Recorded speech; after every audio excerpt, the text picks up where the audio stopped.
Kanalımdan ve mutfağımdan herkese tekrardan merhabalar. Bugün sizler için gerçek bir pastane poğaçası tarifi hazırladım. Orijinalinden hiçbir farkı olmayan çok lezzetli bir poğaça tarifi oluyor.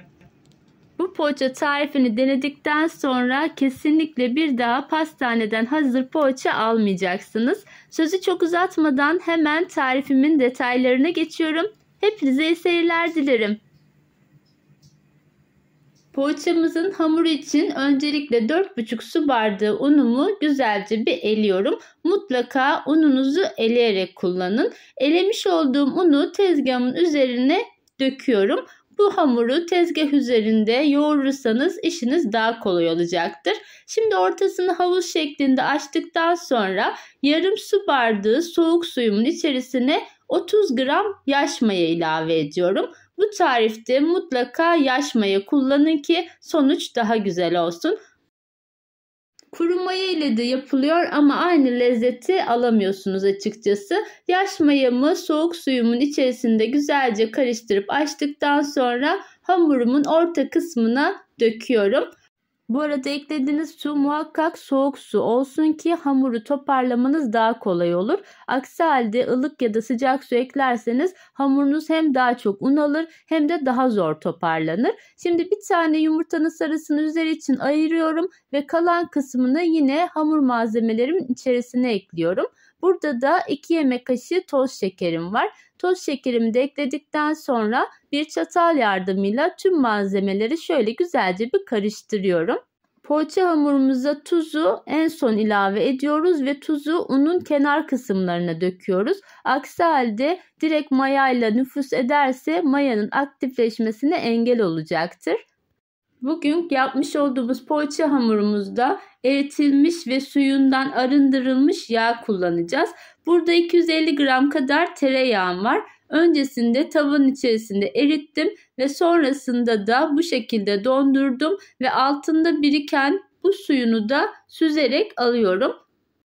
Pastanelerde yapılan poğaçalarda da alba yağı adı verilen özel bir yağ kullanılıyor. Biz de o yağı kullanmadan bu şekilde evimizde yine aynı lezzeti yakalamış olacağız. Evet, tereyağımızı da bu şekilde hazırladıktan sonra artık hamurumuzun üzerine ilave edebiliriz. Hamurumun orta kısmına yine eritmiş olduğum ve suyundan arındırmış olduğum tereyağımı döküyorum ve sonrasında da güzelce elimle yoğurarak poğaça hamurumu hazırlamaya başlıyorum. Bu arada tarifimde kullandığım tüm malzemelerin detaylı bilgisi videomun açıklama kısmında mevcuttur. Dilerseniz oraya bakarak faydalanabilirsiniz. Evet, tezgah üzerine almış olduğum tüm malzemeleri bu şekilde öncesinde elimle güzelce tüm malzemeyi karıştırarak unu içe doğru alarak güzelce yoğurmaya başlıyorum. Hiçbir şekilde gözünüzü korkutmasın. Çok kolay bir şekilde hamur kısa sürede toplanmış oluyor. Videomun bu kısmını da böyle atlamadan, kesmeden hızlandırmış bir şekilde size göstermek istedim. Gördüğünüz gibi malzemeler kolaylıkla bir araya gelerek çok kolay bir şekilde yoğrulmuş oluyor. Evet, poğaça hamurumuzu güzelce yoğurduk. Pürüzsüz, özlü bir hamur elde ettik. Şöyle yakından da size kıvamını göstermek istiyorum. Bu şekilde olduğunda artık poğaçamızın hamuru hazır. Şimdi hiç bekletmeden hamurumu ortadan ikiye kesiyorum. Ve sonrasında her bir parçayı da kendi içinde 6 tane parçaya bölüyorum. Vermiş olduğum bu ölçülerle toplamda 12 tane poğaçamız oluyor. Her iki hamuru da 6'şerli olarak bezelere ayırıyoruz ve sonrasında tezgah üzerinde yuvarlayarak şekil verme işlemine geçiyoruz. Kesmiş olduğumuz bezelerin aynı boyutlarda olmasına dikkat edelim. Toplamda ben 75-80 gram ağırlığında 12 tane poğaça hamuru yaptım. Ben bugün poğaçalarımı peynirli olarak hazırlayacağım. İç harcını koymadan önce de poğaça hamurlarımı bu şekilde elimin kenar kısmıyla bastırarak ortasına bir çukur oluşturuyorum. Sonrasında da böyle bir tatlı kaşığı olacak şekilde ortasına peynirli iç harcımı yerleştiriyorum. Fazla miktarda peynir koymayın ki kenarlarından taşma yapmasın. Hazırladığımız tüm bezelerin içerisine iç harcını yerleştirdikten sonra Videoda gördüğünüz şekilde uç kısmına çok bastırmadan elimizin tersiyle hamurumuza gerçek pastane poğaçasının son şeklini vermiş oluyoruz. Şöyle bir tanesini yakından yaparak da size göstermek istiyorum. Orta kısmın iç harcını yerleştirip böyle elimizin tersiyle kenar kısımlarını çok bozmadan arka kısmını yassılaştırarak pastane poğaçamızın son şeklini vermiş oluyoruz. Bu arada sizlere küçük bir hatırlatma yapmak istiyorum. Kanalımı ilk kez bu videom sayesinde izliyorsanız eğer ve kanalıma hala abone değilseniz abone olmayı ve tariflerimden önceden haberdar olmak için de bildirim zilini açmayı unutmayın lütfen. Evet, tüm poğaçalarıma şekil verdikten sonra yağlı kağıt serili olan fırın tepsime dizdim. Yumurta sarımı fırçayla güzelce karıştırdıktan sonra tüm poğaçalarımın üzerine sürüyorum. Poğaçaları tepsiye dizdikten sonra da bastırmış olduğumuz kenar kısımlarını iyice bastırıp yassılaştıralım. Sonrasında da bir çatal yardımıyla tekrar poğaçalarımızın üzerine çizikler atalım. Gerçek pastane poğaçası mayalandırılmadan direkt şekil verilerek sonrasında fırın içerisinde mayalandırılan bir poğaça.